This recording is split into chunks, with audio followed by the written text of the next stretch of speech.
Buenas tardes. Estamos trabajando en este congreso la importancia del trabajo social en la salud mental. Este martes 10 de diciembre tengo el honor de presentar a dos ponentes con una gran capacidad y mucho profesionalismo, y quiero presentarles a nuestro primer ponente. Él es el doctor Abel Rodríguez Taboada, que él es doctor en psicología precisamente y es el comandante de la PNP. Estudió en la Universidad de San Martín de Porres y él nos va a hablar de un tema muy interesante relacionado con la temática que estamos trabajando. Él nos va a conversar sobre las distorsiones cognitivas y su impacto en la salud mental. Adelante, doctor, me da mucho gusto volver a verle. Tiene a partir de este momento 25 minutos para desarrollar su tema. Bienvenido. Adelante, por favor. Muchísimas gracias, doctor Javier. Es un honor compartir esta sala con usted y con su distinguida audiencia. Muchísimas gracias. Adelante. Puede comenzar, doctor. Sí,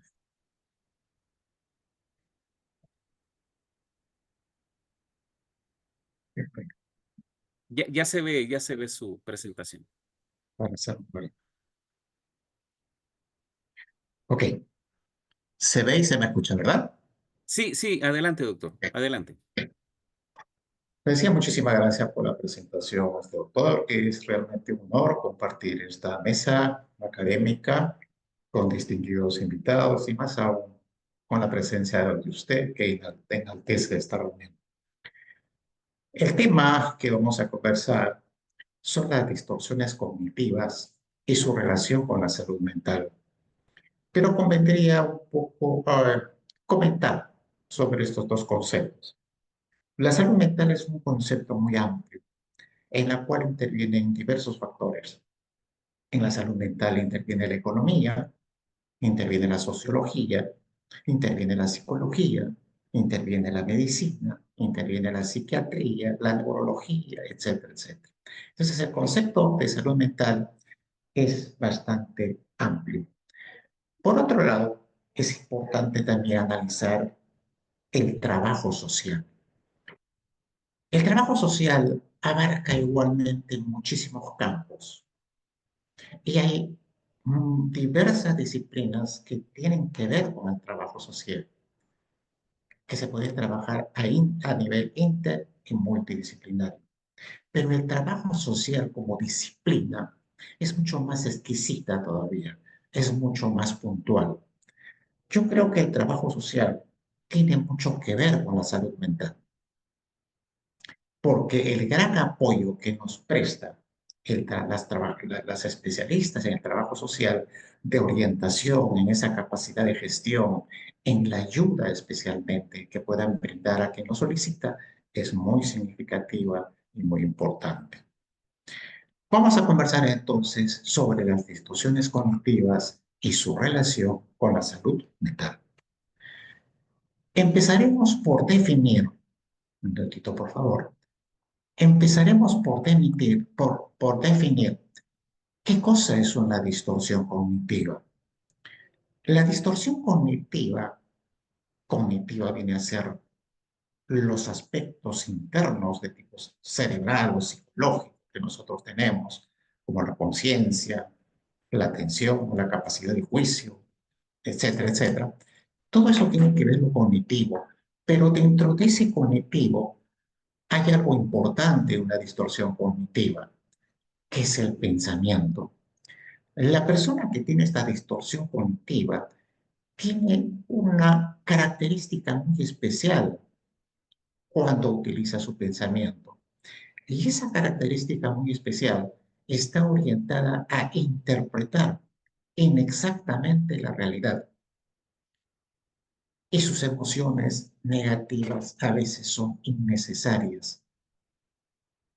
Emociones negativas que realmente hacen daño a las otras personas y hacen daño a sí misma.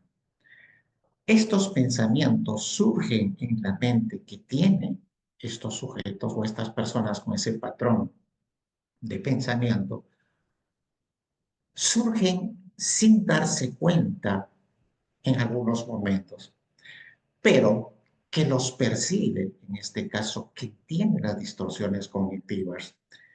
Cuando esto es bastante significativo, es necesario que deban ser tratados psicoterapéuticamente, porque esto va a afectar negativamente la vida cotidiana y como consecuencia de ello, la salud mental. La distorsión cognitiva, tal como lo plantea Rizzo en 2023, dice que es una forma equivocada de razonar. Tiene un matiz importante de tipo afectivo, mas no de coherencia de razón y de la lógica. Esta forma equivocada de razonar está asociada a la transformación, a la percepción equivocada de la realidad. La realidad es una sola, pero es bastante difícil y complicado de hablar de la realidad. El problema está en qué tengo yo desde un punto de vista cognitivo para interpretar esa realidad o las diversas realidades. La realidad que observa la persona que tiene esta distorsión cognitiva, lógicamente lo lleva a que su actuar y las repercusiones del mismo le cause un sufrimiento que es frecuente específicamente. Se da cuenta, ¿y cómo se da cuenta?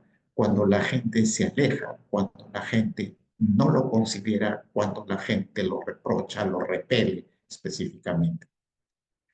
Las distorsiones cognitivas se pueden dar tanto en personas normales como personas anormales, vale decir, lo que ya está en el campo de la psicopatología. Cuando se da dentro de la distorsión cognitiva, dentro del aspecto de la normalidad, el sujeto puede percatarse, se da cuenta de lo que está haciendo, pero cuando ya rompe esto y se traslada a la psicopatología, entonces ya la cosa es mucho más complicada. Viene a formar parte ya de un síntoma de algo mucho más grave que corresponde a las esquizofrenias. Según Kraepelin, como muchos autores, definen que la esquizofrenia se divide en simple, defénica, catatónica y paranoide, cada uno de ellas con sus características. Repito entonces, la distorsión cognitiva puede darse en sujetos normales como también puede darse en sujetos anormales. ¿Ok? Voy a poner un ejemplo. Vamos a suponer que una asistente social, la gente que ayuda muchísimo a los trabajadores, encuentra o va un trabajador a recibir una ayuda, una percepción, ¿no? A comunicar algo al asistente social. El asistente social nota cada una de estas características. Probablemente no esté en sus manos solucionar el problema, pero puede derivarlo a un especialista, a un psicólogo, a un psicoterapeuta, a un psiquiatra, etcétera, etcétera. Entonces, yo creo que una trabajadora social debe conocer aspectos básicos, formativos de psicología clínica, de psicología social, algo de psicopatología, de neuropsicología, de psiquiatría, etcétera, etcétera. Porque la salud mental, pues, hay que cuidarla en los centros laborales, donde la asistenta social, por ejemplo, tiene un rol fundamental. Las distorsiones cognitivas hay que aprender a identificarlas, ¿no? Por la que la padece, etcétera, porque puede influir en su personalidad, en su distorsión de lo que él percibe. En una distorsión cognitiva juega mucho el aspecto de tipo emocional. Y ese es justamente el peligro. Cuando la emoción envuelve al ser humano como una sábana, no le da opción a la racionalización, a la utilización de la capacidad de la lógica. Y ahí vienen los problemas, ¿no? Esas reacciones emocionales, esa falta de control de la ira. Al no controlar la ira podemos cometer un homicidio, por ejemplo. Si estas distorsiones no se tratan, puede contribuir a problemas de salud mental. ¿Se imaginan ustedes tener a un jefe, tener a un gerente, tener a un director que tiene distorsiones cognitivas? Que las hay, dicho sea de paso. Estas distorsiones cognitivas van a crear en las personas que presentan este tipo de problema ansiedad, depresión y otras consecuencias más graves. Como consecuencia de ello, van a perturbar su desarrollo de tipo personal. Pero habría que comentar un poquitito rápidamente, ya que el tiempo corre rapidísimo, en qué cosa es la ansiedad. La ansiedad es un estado emotivo de incertidumbre, de inestabilidad frente a lo desconocido. Imagínense que ustedes asisten a una intervención, a una intervención médica, ¿no? En un hospital. El médico le dice, bueno, vamos a operar a su familiar, pero hay mucho riesgo. En consecuencia, ¿y cuánto dura la operación? El médico le dirá, por favor, 4 horas. Esas 4 horas en nosotros normales se va a producir ansiedad. Esa situación de incertidumbre, de inseguridad, con taquicardia, EPS y todo lo demás, es eterno en esas 4 horas. Ahora imagínense esta persona que tiene distorsiones cognitivas, puede durarle semanas, puede durarle meses inclusive. El segundo paso más complicado como consecuencia de, esto, de esta distorsión cognitiva viene a ser la depresión, en la que el sujeto inclusive puede atentar contra su propia vida. Y esto es una cuestión bastante preocupante. Y lo otro se proyecta al aspecto de la esquizofrenia o la psicopatología. Por eso decíamos que las distorsiones cognitivas pueden ocasionar trastornos mentales. La distorsión cognitiva implica la distorsión más o menos de la realidad. No observa una realidad tal como es. En él predomina mucho más su subjetivismo, la interpretación que le imputa. De ahí que este pensamiento es incoherente e incorrecto. Y al actuar de esta manera, estas personas se hacen daño a sí mismos. Les habíamos dicho también que las distorsiones cognitivas son un pensamiento negativo, pero habría que analizar qué cosa es el pensamiento. El pensamiento es una serie de ideas coherentes y lógicas con un fin determinado. En un pensamiento interviene la lógica, específicamente. En un sujeto que presenta distorsiones cognitivas, no hay ese pensamiento de lógica, de coherencia, de razón, de verdad. En él predomina mucho más los aspectos distorsionados y con una gran pincelada o matiz de tipo afectivo.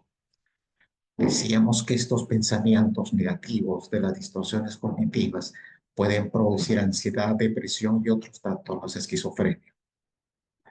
Cuando hablábamos de ansiedad, acá se les presenta algunos síntomas, como por ejemplo una preocupación constante de la persona, el miedo, ese miedo que es castrante, que no lo deja desarrollar, presenta taquicardia, sudoración y una sensación de cansancio, aparte de otras cosas más.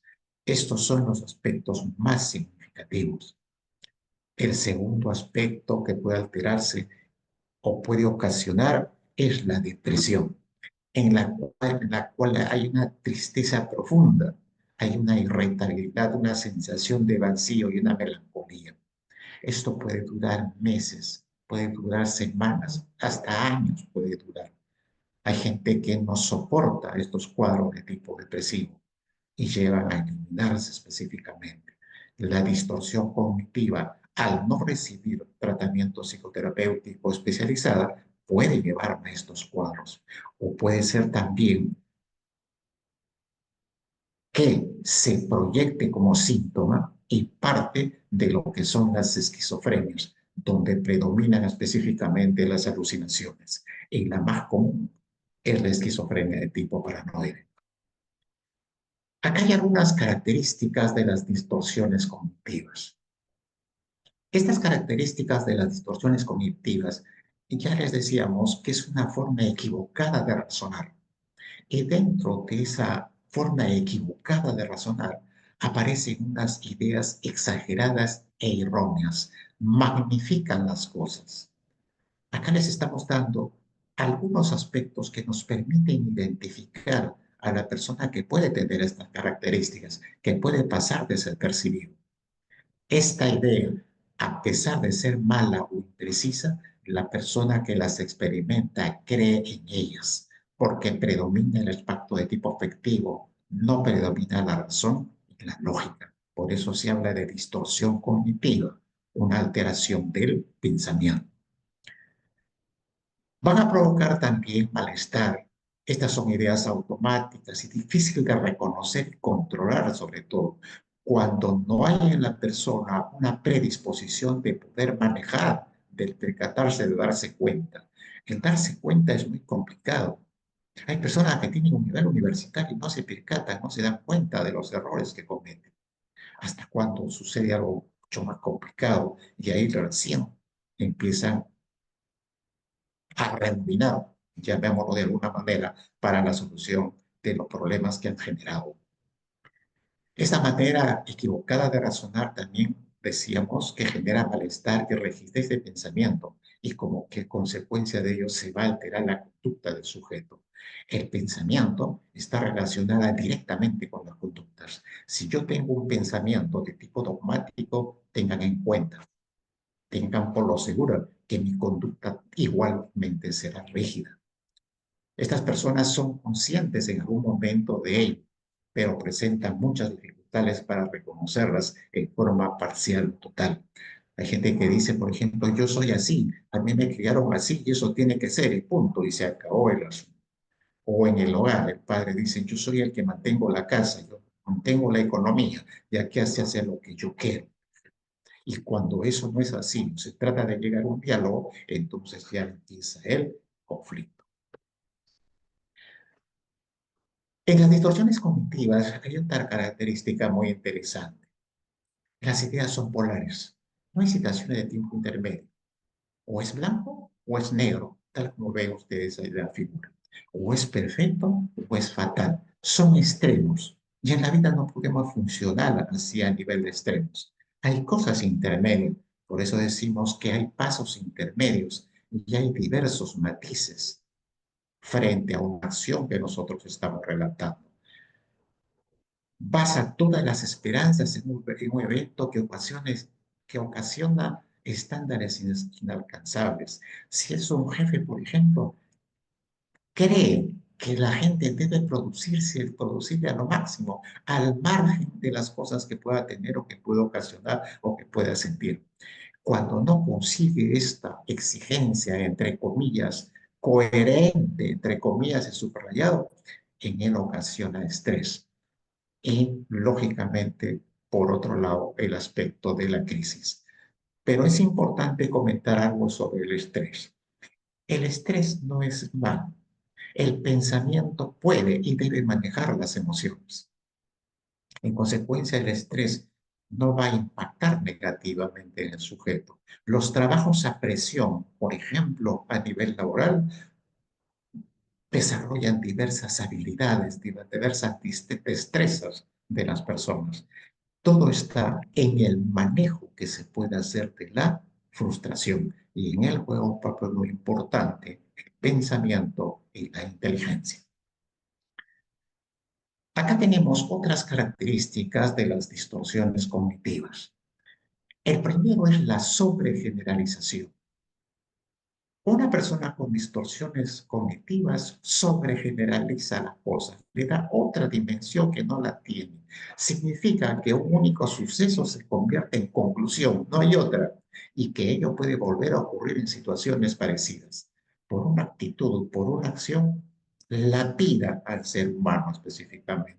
Si llegó tarde un día al trabajo, ya se generaliza, se sobredimensiona.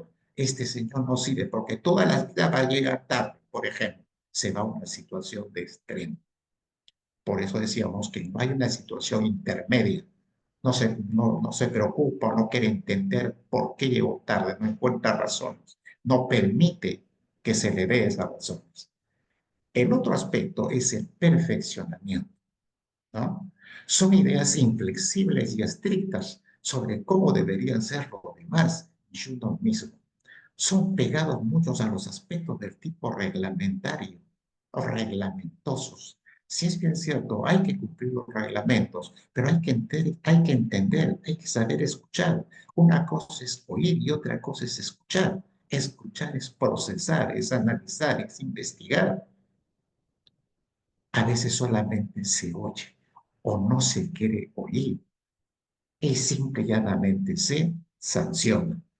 Yo me acuerdo del caso de una alumna que tenía una universidad en algún momento, años atrás, y se dormía en la clase, ¿no? Entonces, si yo le aplico el reglamento, por ejemplo, esa alumna podría desaprobar. Pero en la segunda clase hacía lo mismo, la llamo al pasadizo y le digo, ¿por qué te duermes en clase?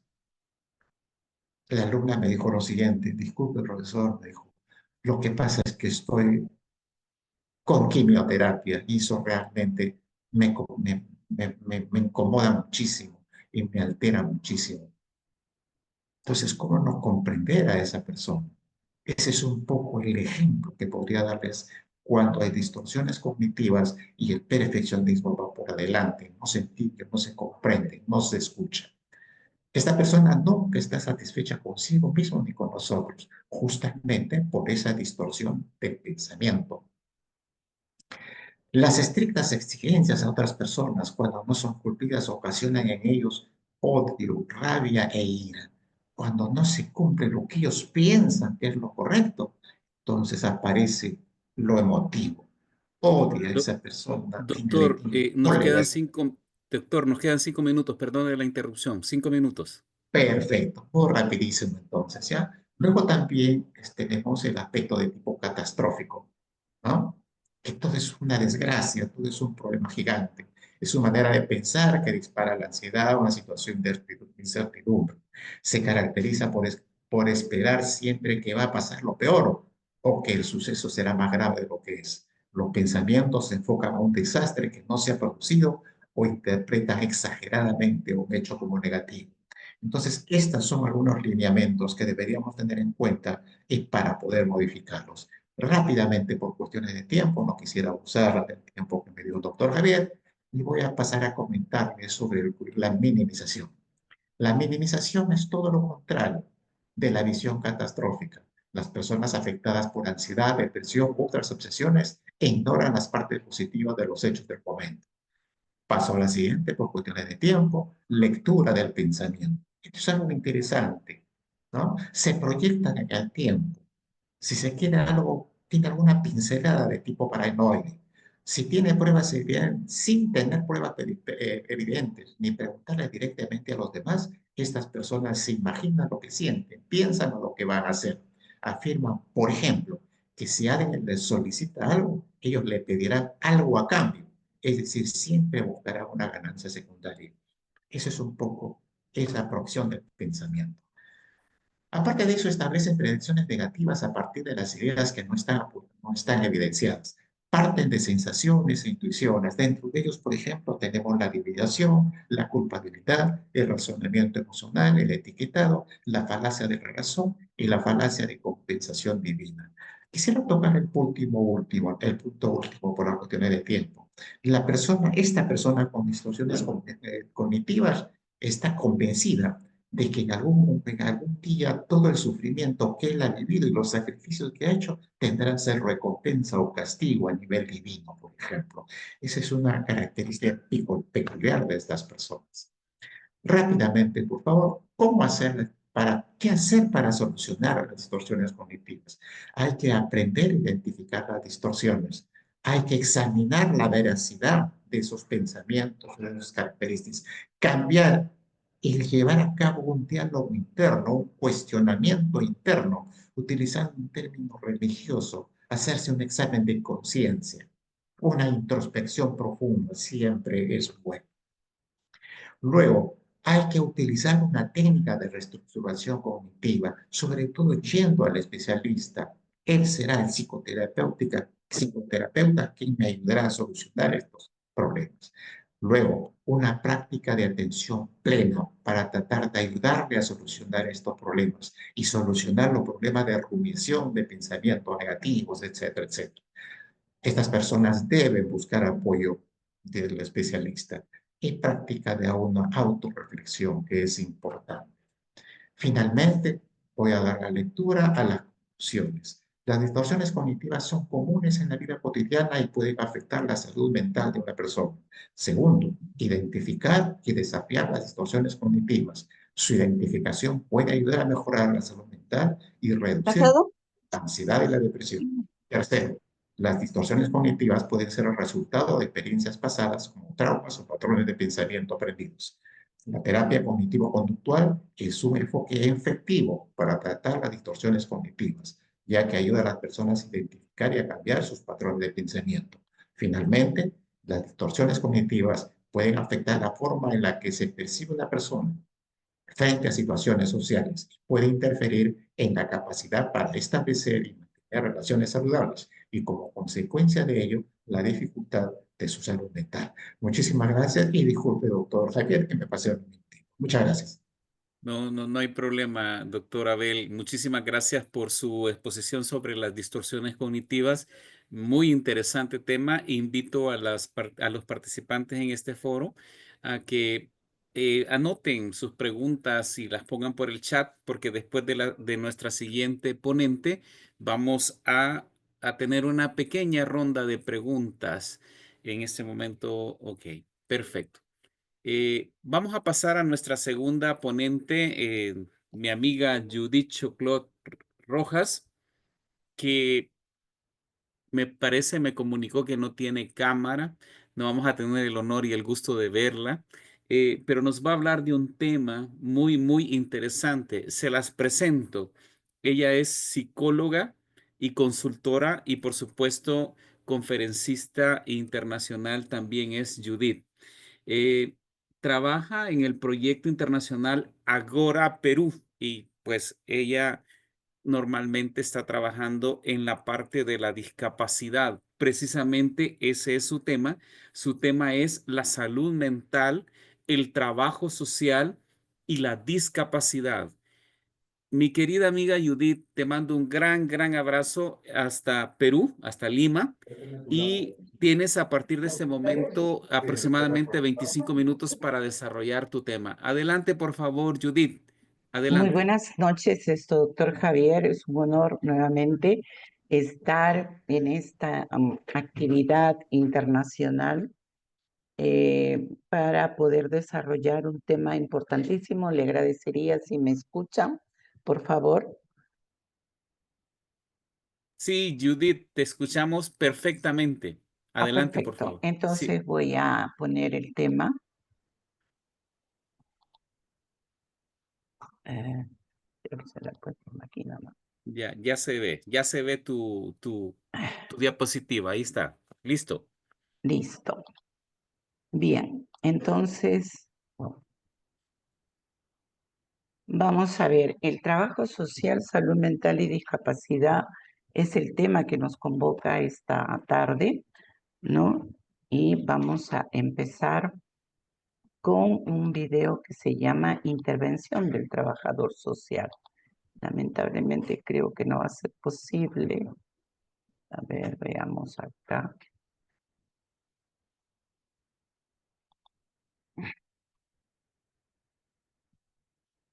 Vamos a ver,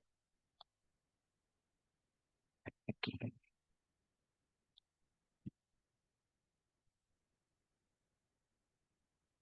Existe un marco legal cuando hablamos de la persona con discapacidad.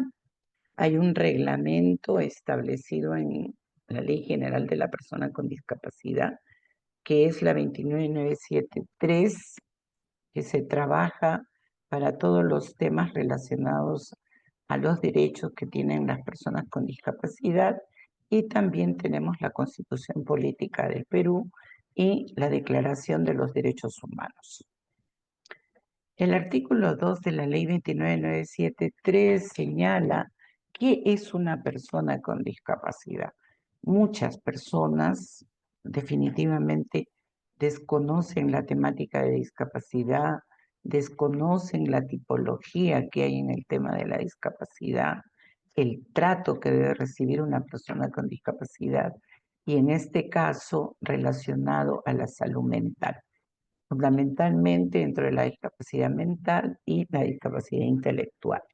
y lo define de la siguiente manera. Una persona con discapacidad tiene deficiencias físicas, sensoriales, mentales o intelectuales de carácter permanente que al interactuar con diversas barreras actitudinales y del entorno no puede ejercer y puede verse impedido en el ejercicio de sus derechos y en su inclusión plena y efectiva en la sociedad en igualdad de condiciones. Esta ley tiene aspectos fundamentales: el respeto a los principios, evitar el paternalismo, igualdad de oportunidades entre varones y mujeres, la protección de derechos a través de la justicia, educación, salud, participación política, la no discriminación, respeto por las diferencias y aceptación de la diversidad. Las personas con discapacidad, según el censo del año 2017, elaborado por el INEI, nos arroja que teníamos 3.209.261 personas con discapacidad, que hacen el 10% de la población del país. 1.820.000 son mujeres, representadas en el 56%, 88.957 son varones, representados en un 43.3%. Personas de 60 años a más hacen el 40.5%, de 30 a 59 años hacen el 34.7%, menores de 18 hacen el 14.3%, de 18 a 29 años representan el 10.5%. ¿Cuál es la situación actual? Existen barreras en el empleo, barreras en la educación, barreras actitudinales y barreras económicas. En lo que se refiere al empleo, tenemos que el 64.3% de personas con discapacidad en edad de trabajar no cuentan con empleo. Ello se estableció en el 2020 a través de la Defensoría del Pueblo. En lo que se refiere a las barreras de educación, el 75.8% alcanza como máximo un nivel de educación secundaria. Las barreras actitudinales, que son las más difíciles de cambiar, hacen un 61%, percibiéndose discriminación en un estudio que hizo el Ministerio de Justicia y Derechos Humanos en el 2019. Y las barreras económicas, representado en 22.28%, se encuentran en condición de pobreza monetaria. Eso en la estadística del INEI en el 2018. La salud mental y el trabajo social y la discapacidad.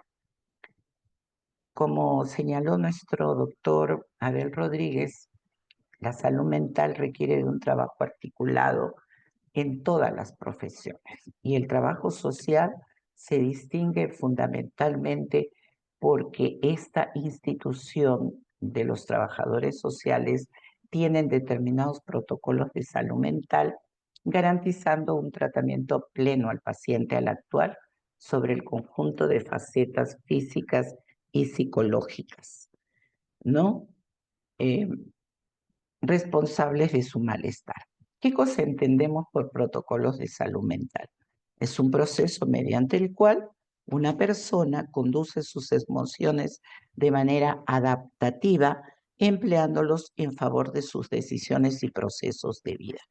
Definitivamente que los protocolos de salud mental están regidos por cada institución.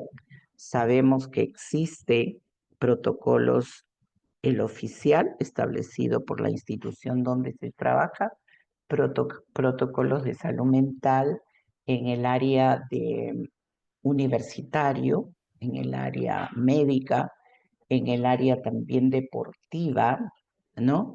Y estos protocolos permiten hacer definitivamente un trabajo científico, clínico, con tratamientos y procedimientos que permiten que la responsabilidad que tenga la trabajadora social en un paciente o pacientes o en la visita externa que pueda realizar fuera de la institución con trabajadores de determinadas instituciones, ¿no?, puedan tener una información global de su estado.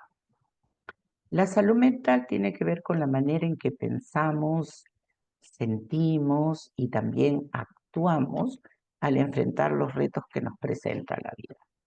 La persona con discapacidad notifica tasas más altas de estrés y depresión que las otras personas. Los estudios han demostrado que las personas con discapacidad tienen más probabilidades que las otras a reportar lo siguiente: un estado de salud general más precario, un menor acceso a una atención médica adecuada, hay un tabaquismo e inactividad física, es decir, las personas con discapacidad necesitan atención médica y acceso a programas de salud por las mismas razones que las demás personas, con el objetivo de mantener su bienestar, estar activos y participar en la comunidad. ¿Cuál es el rol fundamental del trabajador social en salud mental? El rol del trabajador social sanitario en el campo de la salud mental parte de la premisa de que para realizar un correcto diagnóstico del paciente es necesario, al margen del estudio de su sintomatología, llevar a cabo un correcto análisis psicosocial de la persona.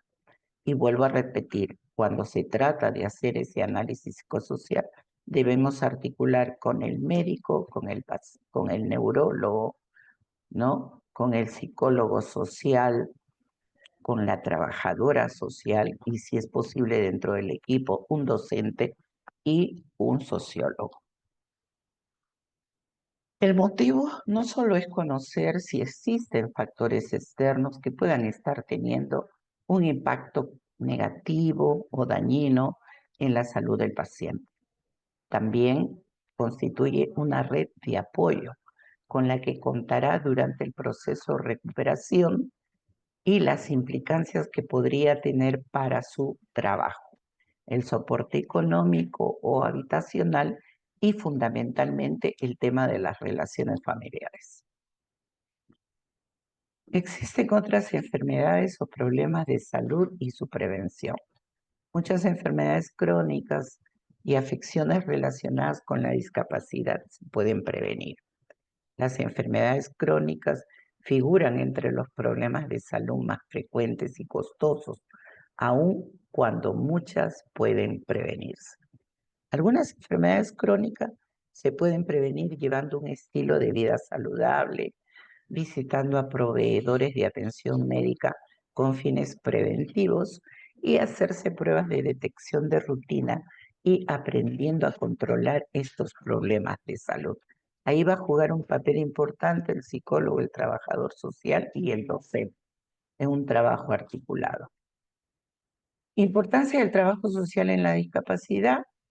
El trabajador social es uno de los perfiles profesionales con referencia con el que cuenta el colectivo de las personas con discapacidad, el cual ocupa principalmente su acogida valoración.